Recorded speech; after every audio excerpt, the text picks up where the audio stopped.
The period of King David's life that we're studying about right now, actually he's not king yet, but the time leading up to him becoming king of Israel, we learn a valuable lesson. And that is the importance of leaving things in God's hands. I know I've said that a lot over the last few days, but it's worth repeating. It's a valuable lesson, and these things are given to us so we can learn the lessons. Once again, David is in the wilderness. He's in the wilderness of Ziph. And the people of Ziph, the Ziphites, know David and his men are there. And you know what they did? They told Saul. They turned David in. They told Saul where he was located. And once again, after he settled down and after he forgot what David had done, he starts chasing after David again. And once again, David had an opportunity to take Saul's life. This time he actually was sleeping.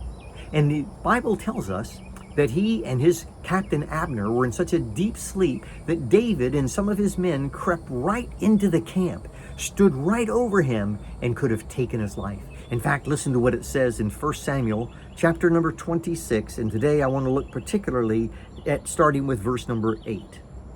Then Abishai said to David, God has given your enemy into your hand this day. Now please, let me pin him to the earth with one stroke of the spear, and I will not strike him twice. But David said to Abishai, do not destroy him. For who can put his hand against the Lord's anointed and be guiltless? And David said, as the Lord lives, the Lord will strike him, or his day will come to die, or he will go into battle and perish.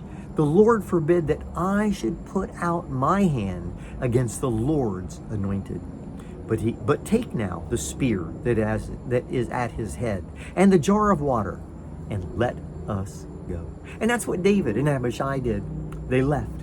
They left Saul sleeping right there next to Abner. Now what does this tell us?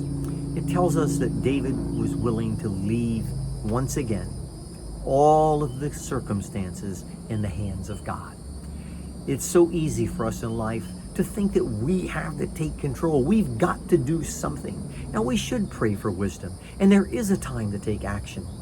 But we need to do it always with the realization that we are trusting the results to God. That we're not trying to manipulate or control the situation, but we're leaving all of the circumstances in the hands of God, the one who's able to do things in the right way and in the right time. So my encouragement today is very simple. Leave it in God's hands. What are you struggling with today? What are you worrying about today? Who's bothering you today? What's troubling you today? Whatever it is, leave it in the hands of the Lord.